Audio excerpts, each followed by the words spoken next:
बिस्मिल्लाहिर्रहमानिर्रहीम। अस्सलाम वालेकुम। मैं हूं इसरार अंजुम और आप देख रहे हैं मेरा legal channel the legal expert. Before starting video, अगर आपने अभी तक मेरा चैनल सब्सक्राइब नहीं किया तो उसको सब्सक्राइब कर लें ताकि आने वाली इन्फॉर्मेटिव और लीगल वीडियोस आपको मिलती रहें। हम पढ़ रहे हैं पाकिस्तान पीनल कोड और पाकिस्तान पीनल कोड में आज हम पढ़ेंगे चैप्टर 4 को, जो कि जनरल एक्सेप्शंस के बारे में है। जनरल एक्सेप्शंस क्या होती हैं कि कुछ ऐसे शख्स हैं कि अगर वो अपने बाउंड बाय लॉ रहते हुए कोई ऐसा काम करेंगे जो कि अदरवाइज़ एक ऑफेंस हो सकता है, वो उनका काम जो होगा वो ऑफेंस नहीं होगा। कुछ ऐसी प्लीज़ हैं जिनको आज हम डिस्कस करेंगे कि कौन से ऐसे बंदे हैं जो अगर उस तनाज़ुर में रह के वो कोई ऐसा एक्ट कर देते हैं जो कि एक ऑफेंस होता है बट उन पे वो ऑफेंस लागू नहीं होता। ये जो जनरल एक्सेप्शंस हैं ये सेक्शन 76 से लेकर सेक्शन 95 तक हैं। इनको हम वन बाय वन डिस्कस करेंगे कि ये कौन कौन सी हैं और कौन कौन से ऐसे शख्स हैं और उनके कौन कौन से ऐसे एक्ट हैं जो जुर्म के ज़ुमरे में नहीं आते। सबसे पहले पढ़ेंगे हम सेक्शन 76। सेक्शन 76 के मुताबिक act done by a person bound और by mistake of fact believing himself bound by law, कि ऐसा एक्ट जो कि कोई ऐसा बंदा करता है जो कि बाउंड बाय लॉ है या वो ये मिस्टेक ऑफ फैक्ट से वो ये समझ रहा है कि वो बाउंड बाय लॉ है, तो वो क्या होगा, वो जुर्म कॉन्स्टिट्यूट नहीं होगा। एग्जाम्पल अगर मैं आपको दूं कि एक फ़ौजी है, उस फ़ौजी को ये आर्डर मिलता है कि आप इस मोब पर फायर खोल दें, आप इस जत्थे पर फायर खोल दें, तो वो फायर खोल देता है। वो फायर किसी को लग जाता है, या तो उसको ग्रीवियस हर्ट हो जाता है या उसका मर्डर हो जाता है। ये मर्डर और ये ग्रीवियस हर्ट अदरवाइज़ एक ऑफेंस है। अब वो जो फ़ौजी काम कर रहा है वो बाउंड बाय लॉ है, उसको किसी ने आर्डर किया है कि आपने ये काम करना है। तो जब वो बाउंड बाय लॉ हो के ऐसा काम करेगा जो कि अदरवाइज़ एक ऑफेंस है लेकिन वो बाउंड बाय लॉ है, तो वो ऑफेंस काउंट नहीं होगा। उसकी जो दूसरी एग्जांपल है, जो दूसरी बात वो करता है कि अगर कोई मिस्टेक ऑफ फैक्ट से ये बिलीव कर लेता है कि मैं बाउंड बाय लॉ हूँ। इसकी अगर मैं आपको एग्जांपल दूँ कि अगर एक पुलिस ऑफिसर है, वो एक बंदे को अरेस्ट करने जाता है, फॉर एग्ज़ाम्पल उसने ए को अरेस्ट करना है, और जब वो उसको अरेस्ट करने जाता है तो कोई और बंदा जो कि बी है वो ये कहता है कि मैं ए हूँ, तो वो ये बिलीव कर लेता है कि this is my duty, I am duty bound, कि मैंने इसे गिरफ़्तार करना है ए समझते हुए। तो ऐसी सूरत में हालांकि उसने बी को अरेस्ट किया है ए की जगह पे, लेकिन वो बिलीव कर रहा है मिस्टेक ऑफ फैक्ट से कि इसमें मेरा कोई कसूर नहीं है। वो बाउंड बाय लॉ अपने आप को तसव्वुर कर रहा है और उसने उसको अरेस्ट कर लिया बी को ए समझ के, तो ऐसी सूरत में भी वो जुर्म के ज़ुमरे में नहीं आएगा।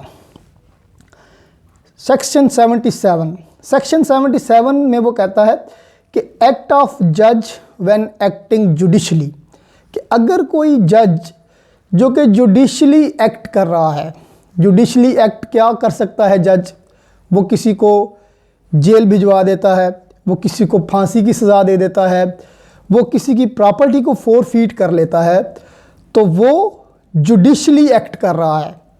अब अदरवाइज़ आप किसी की प्रॉपर्टी फोरफीट करते हैं तो वो एक ऑफेंस है, अदरवाइज़ आप किसी को जेल में डाल देते हैं, किसी को जो है वो कैद कर देते हैं, तो वो एक ऑफेंस है। लेकिन जज चूँकि वो जुडिशली एक्ट कर रहा है, उसका ये वाला एक्ट ऑफेंस के ज़ुमरे में नहीं आएगा। सेक्शन 78।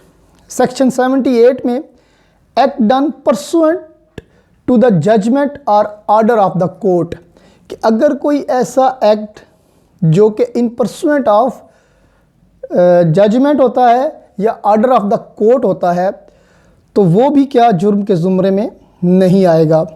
फॉर एग्ज़ाम्पल जज एक आर्डर देता है कि फ़लाँ बंदे को जेल में डाल दो, अब जज ने ख़ुद तो जेल में नहीं डालना, कोई पुलिस वाला उसे जेल में लेके जाएगा या कोई कोर्ट का अफसर उसे जेल में लेके जाएगा।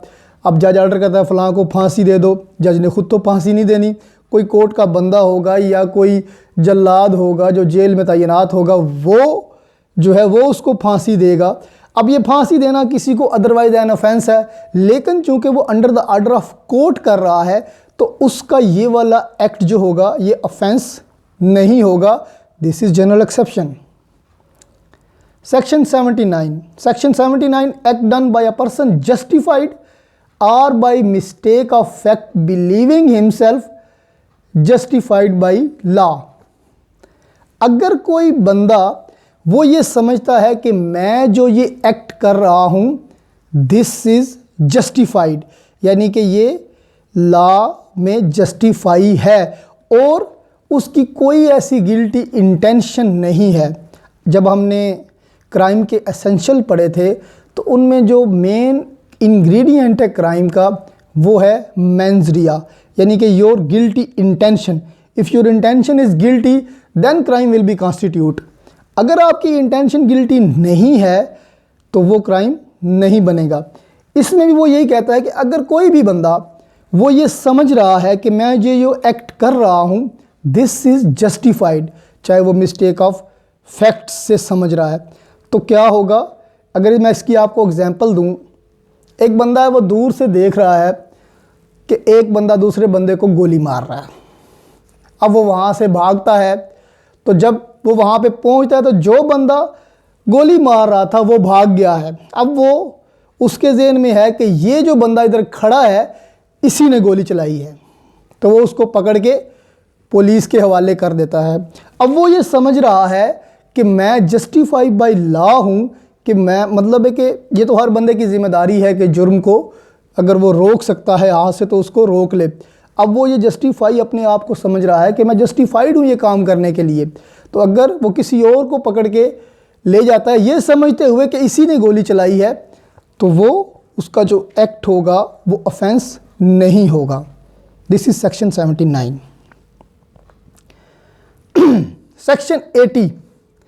Section 80 is about accident in doing a lawful act.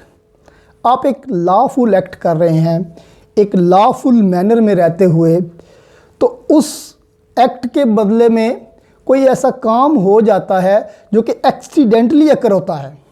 For example, आप एक गाड़ी चला रहे हैं, आपके पास ड्राइविंग लाइसेंस मौजूद है, आप स्पीड लिमिट्स की जो है वो कर रहे हैं, मतलब पासदारी कर रहे हैं, आपने सीट बेल्ट भी लगाया हुआ है, और अचानक से एक बंदा आगे आ जाता है जो कि इनएविटेबल है आपके लिए उसको बचाना, तो आप उस एक एक्सीडेंट कर देते हैं और उस बंदे को या तो ग्रीवियस हर्ट हो जाता है या वो उसका वो फोत हो जाता है। तो ऐसी सूरत में ये जो एक्ट आपसे एक्सीडेंटली हुआ है, लॉफुली ड्राइविंग करते हुए इन अ लॉफुल मैनर आप जा रहे हैं, तो फिर ये वाला जो एक्ट होगा ये भी ऑफेंस कॉन्स्टिट्यूट नहीं होगा।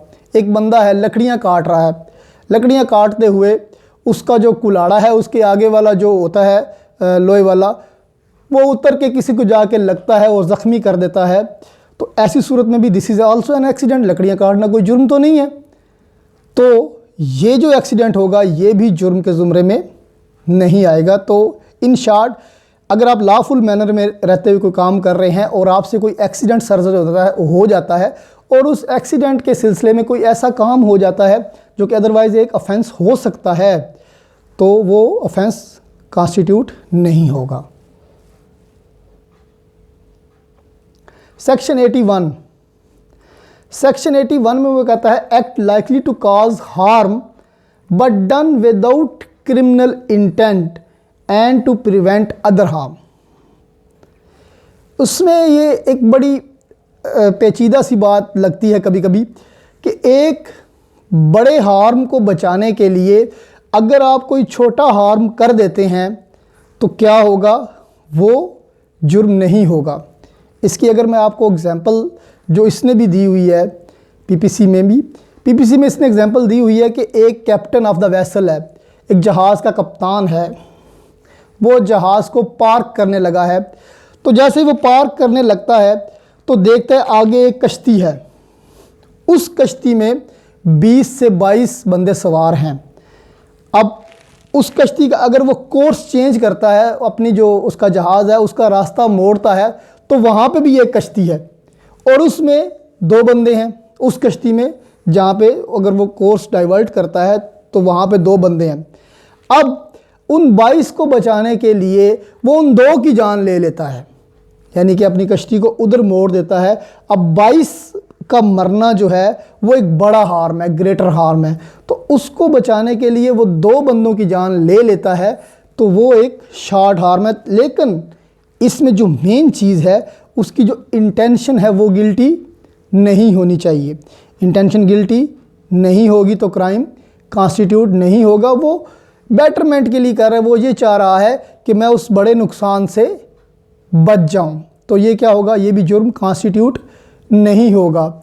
एक और एग्जांपल अगर मैं आपको दूं कि एक घर में आग लगी है और वो आग फैलती जा रही है, एक घर से दूसरे घर, तीसरे घर, तो दरमियान में एक बंदा उठता है, तो वो उस आग को ख़त्म करने के लिए, उस आग को महदूद करने के लिए एक घर रास्ते में से गिरा देता है ताकि ये आग आगे ना फैले। तो जब वो गिरा देगा तो उसने आग को बचा लिया, बड़े हार्म को बचा लिया, एक छोटा सा हार्म कर दिया। तो ऐसी सूरत में भी ऑफेंस कॉन्स्टिट्यूट नहीं होगा। उसके बाद section 82, act of a child under 7 years of age, कि अगर कोई बच्चा जिसकी उम्र 7 साल से कम है वो कोई भी ऐसा काम करता है जो कि अदरवाइज़ एक ऑफेंस हो सकता है, वो ऑफेंस काउंट नहीं होगा, क्योंकि वो 7 साल से कम एज है, उसकी इतनी अंडरस्टैंडिंग नहीं है कि वो कोई जुर्म कर सके। सेक्शन 83, सेक्शन 83 में कहता है कि act of a child above 7 and under 12 year of immature understanding. अब 7 साल तक तो उसने कर दिया कि 7 साल तक का बच्चा अगर कोई जुर्म करता है तो वो जुर्म नहीं होगा। अब 7 से आगे उसने एक और रिलैक्सेशन दे दी कि 7 से 12 साल के दरमियान अगर कोई बच्चा ऐसा है जिसकी जो अंडरस्टैंडिंग अभी मिच्योर नहीं है, ही इज़ इमेच्योर अंडरस्टैंडिंग के साथ वो लड़का है, तो वो भी जो काम अगर कोई वो भी ऑफेंस करता है तो वो भी ऑफेंस कॉन्स्टिट्यूट नहीं होगा। सेक्शन 85, सेक्शन 85 में act of a person incapable of judgement, sorry section 84 पढ़ते हैं पहले। Section 84, act of a person of unsound mind. फिर आपको याद दिलाता चलूं कि जो क्राइम के एसेंशियल्स हैं उसमें मेंस रिया यानी कि guilty intention is the main part of the crime. कि अगर एक बंदा जो कि अनसाउंड माइंड है, यानी कि जब वो कोई जुर्म कर रहा था तो उसका माइंड अनसाउंड था, अनसाउंड माइंड मीन पागल है, उसका ज़हन ख़राब है, तो अगर वो कोई ऐसा काम करता है तो वो भी जुर्म कॉन्स्टिट्यूट नहीं होगा। जिस तरह आजकल एक केस चल रहा है नूर मुकद्दम कत्ल केस, उसमें जो उसका कातिल है जो कि एक्सपेक्टेड मुलज़िम है, उसने यही प्ली ली हुई है कि वो ज़हनी तौर पे माजूर है। तो अगर कोई ज़हनी तौर पे माजूर शख्स जो है वो कोई ऑफेंस करता है तो वो भी ऑफेंस कॉन्स्टिट्यूट नहीं होगा। सेक्शन 85,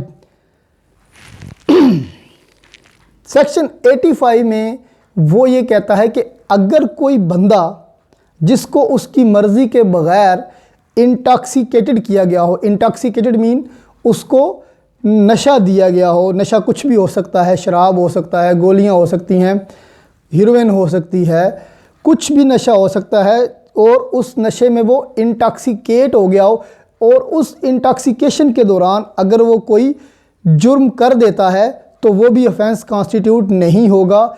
इसमें जो main part of the section है वो ये है कि उसकी विल के अगेंस्ट उसको नशा दिया गया हो, यानी कि ये नहीं कि उसने अपनी मर्ज़ी से शराब पी हो, अपनी मर्ज़ी से हीरोइन पी हो और उसके बाद वो कोई क्राइम कर दे। ये उसके अगले सेक्शन में बताता है, सेक्शन 86 में, कि अगर कोई बंदा अपनी मर्ज़ी से पीता है शराब और उसके बाद इंटॉक्सिकेट होके को वो कोई जुर्म करता है तो वो वाला जुर्म जो होगा वो यही समझा जाएगा कि उसने ऐसी हालत में किया है कि वो उसका नॉलेज रखता है। ऐसा नहीं हो सकता कि अपनी मर्ज़ी से आप शराब पियो, अपनी मर्ज़ी से आप हेरोइन पियो और जाके इंटॉक्सिकेट होकर कोई जुर्म कर दो। हाँ, अगर आपकी मर्ज़ी के ख़िलाफ़ आपको पिलाई गई है तो फिर वो जुर्म कॉन्स्टिट्यूट नहीं होगा। सेक्शन 85 ये कहता है कि अगर आपकी मर्ज़ी के ख़िलाफ़ पिलाई गई है तो वो जुर्म कॉन्स्टिट्यूट नहीं होगा, लेकिन अगर आपने अपनी मर्ज़ी से पिया है, वो सेक्शन 86, तो वो जुर्म कॉन्स्टिट्यूट होगा। Section 87 act not intended and not known to be likely to cause death or grievous hurt done by consent। अब कोई जब आप स्पोर्ट्स करते हैं, फॉर एग्ज़ाम्पल ये जो लेटेस्ट फिलिप्स ह्यूग्स एक ऑस्ट्रेलियन क्रिकेटर था, उसको बॉल लगी सर पे और वो फोत हो गया। तो ऐसी सूरत में वो जो बॉलर का एक्ट है, अदरवाइज़ वो एक ऑफेंस है, यानी कि मर्डर है, लेकिन चूँकि वो दोनों अपनी मर्ज़ी से खेल रहे थे, वो अबव 18 ईयर ऑफ एज हैं, यानी कि बालिग हैं और अपनी मर्ज़ी से खेल रहे हैं, तो ऐसी सूरत में क्या होगा? ऐसी सूरत में वो वाला जुर्म जो होगा वो कॉन्स्टिट्यूट नहीं होगा if you are doing the things with your consent. अब कंसेंट में ये नहीं हो सकता कि जी आप किसी को कंसेंट दे दे कि मुझे कत्ल कर दो। सिर्फ कत्ल करने की कंसेंट नहीं है, इसमें यह कि आपने कोई ऐसा एक्ट किया जिसमें आपकी इंटेंशन नहीं है अगले बंदे को कोई हर्ट पहुंचाने की, कोई मर्डर करने की, और फिर वो हो जाता है। अब दो बंदे अगर खेल रहे हैं तो एक अगर उनमें से उस दूसरे की गलती की वजह से उसको ग्रीवियस हर्ट आ जाता है या वो मर जाता है, तो ऐसी सूरत में उसका ये वाला जुर्म कॉन्स्टिट्यूट नहीं होगा, क्योंकि दोनों अपनी मर्ज़ी से खेल रहे हैं। उसके बाद है section 88, act not intended to cause death done by consent in good faith for person's benefit.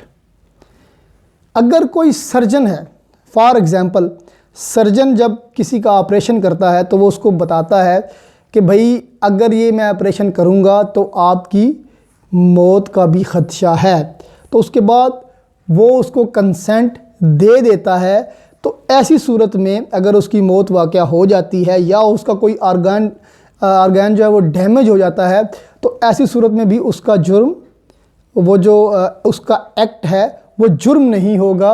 वो मतलब है कि उससे उसको एक्सेप्शन है, यानी कि आपने उसके बेनिफिट के लिए ये काम किया है। और बेनिफिट का मीनिंग्स जो है ना, इन एक्सेप्शन वाले सेक्शन में जहाँ पे भी बेनिफिट आएगा वो पिक्यूनरी बेनिफिट नहीं है। उस बेनिफिट में बंदे की हेल्थ और बंदे की जो हेल्थ है वो इन्वॉल्व है, कि वो उसकी जो है ना उसकी मौत वाक़या ना हो जाए, उसको ग्रीवियस हर्ट ना हो जाए। ऐसी सूरत में बंदा कंसेंट देगा कि भाई आप ये ऑपरेशन कर सकते हैं। तो उसके बाद अगर आपने ऑपरेशन किया और कोई ग्रीवियस हर्ट हो गया या वो फोत हो गया, तो ऐसी सूरत में आपका वो जो एक्ट होगा वो जुर्म कॉन्स्टिट्यूट नहीं होगा। This is section 88। सेक्शन 89 में अगर चलें आप, सेक्शन 89 में कहता है act done in good faith for benefit of child और insane person by consent of guardian.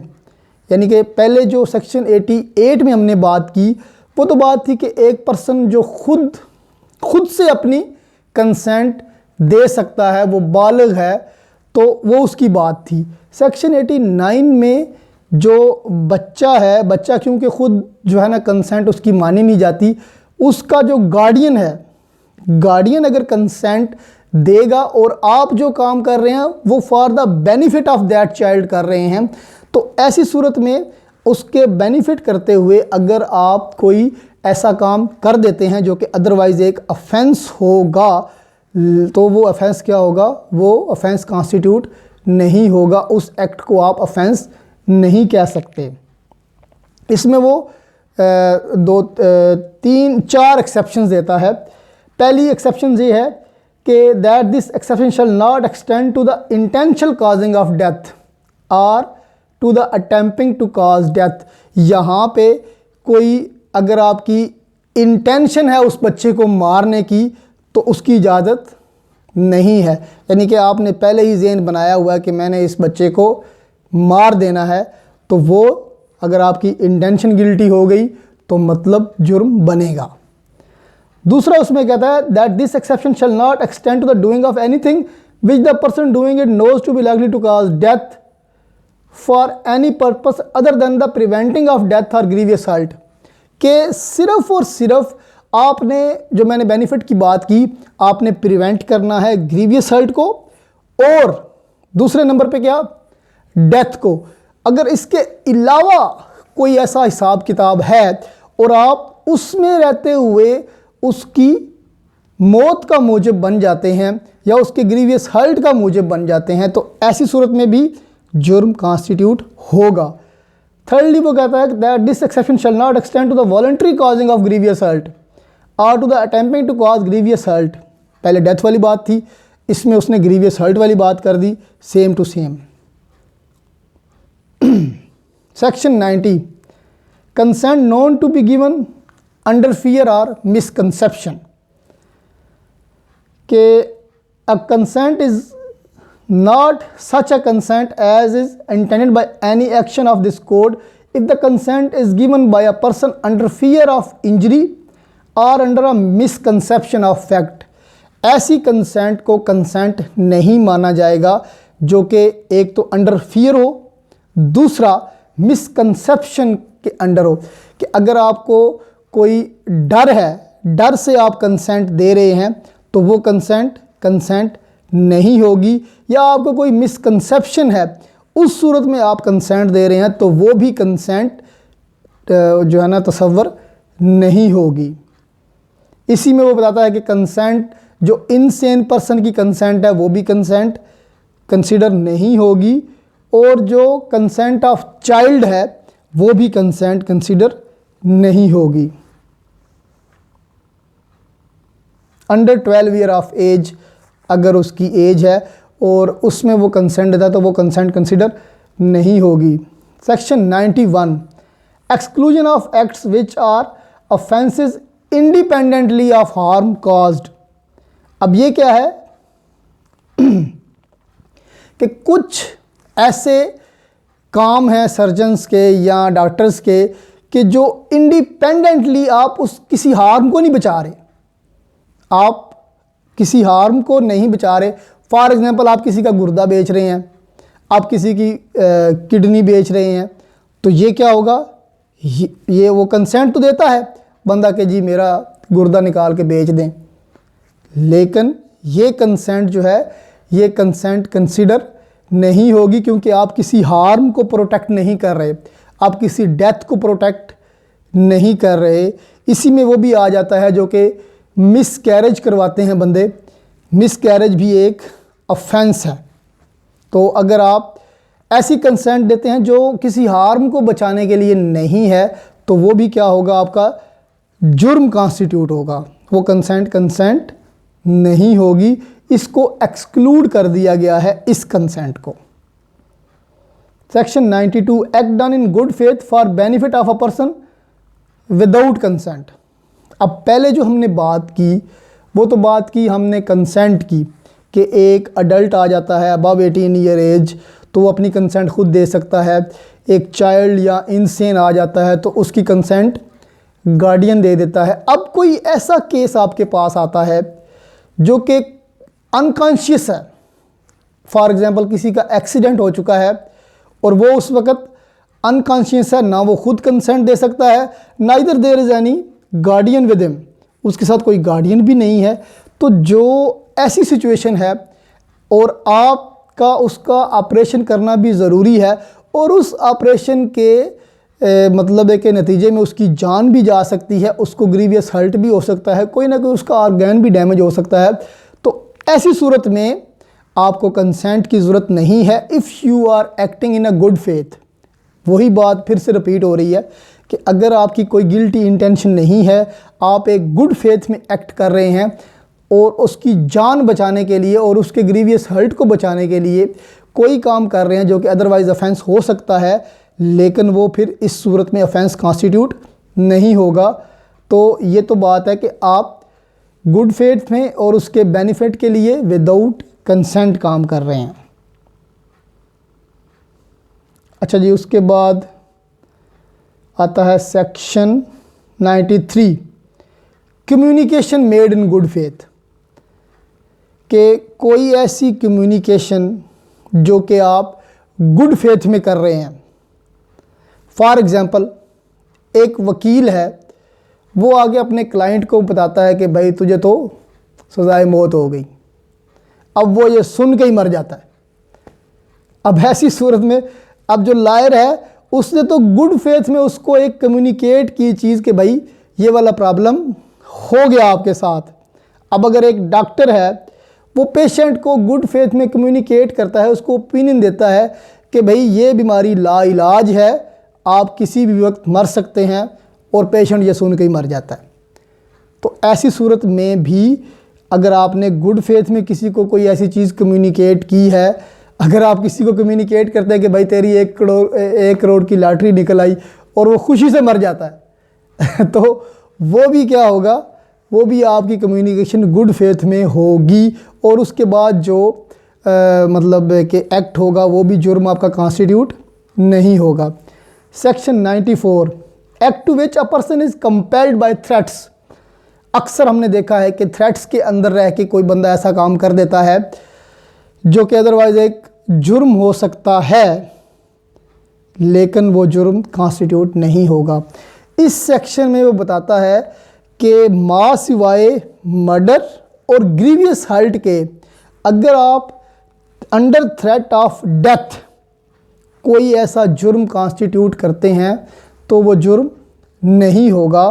For example, एक जो लॉक मास्टर है, जो चाबियां बनाता है, उसको डाकू उठा के ले जाते हैं कि भाई चल, और उसको under the fear of death रखते हैं, उसको यानी पिस्तौल ताने रखते हैं कि भाई आपने हमें ये वाला ताला, इस कोठी का ताला खोल के देना है, और फिर वो उस तिजोरी से लूट के चले जाते हैं। तो ऐसी सूरत में वो जो लॉक मास्टर है उसका किया हुआ एक्ट जो है वो जुर्म कॉन्स्टिट्यूट नहीं होगा, अगर वो उस जुर्म में पार्टनर नहीं है। अब इसमें ये नहीं हो सकता कि कुछ डाकू हैं वो आके आपको कहते हैं कि भाई हम तुम्हें डंडे मारेंगे अगर तुम हमारे गैंग में शामिल ना हुए। अब ये फियर ऑफ डेथ नहीं है। तो अगर वो उनमें शामिल हो के डकैतियाँ शुरू कर देता है तो वो जुर्म होगा। ये एक्सेप्शन है कि under the fear of death अगर नहीं है और उसके बाद आप कोई जुर्म करते हैं तो वो जुर्म कॉन्स्टिट्यूट होगा। सिर्फ़ और सिर्फ under the fear of death अगर आप कोई ऑफेंस करते हैं तो वो ऑफेंस कॉन्स्टिट्यूट नहीं होगा। उसमें भी उसने एक्सेप्शन दी कि under the fear of death भी अगर आप किसी का मर्डर करते हैं या ग्रीवियस हर्ट करते हैं तो वो जुर्म बनेगा। सेक्शन 95 में कि एक्ट कॉजिंग स्लाइट हार्म, अगर नॉर्मली सेंस रखने वाला बंदा ये समझता है कि ये जो इसको हार्म हुआ है, ये जो उसको माइनर सा ज़ख़म हुआ है, ये स्लाइट लेवल का है, माइनर लेवल का है, तो वो जुर्म कॉन्स्टिट्यूट नहीं होगा। तो ये तो थी जनरल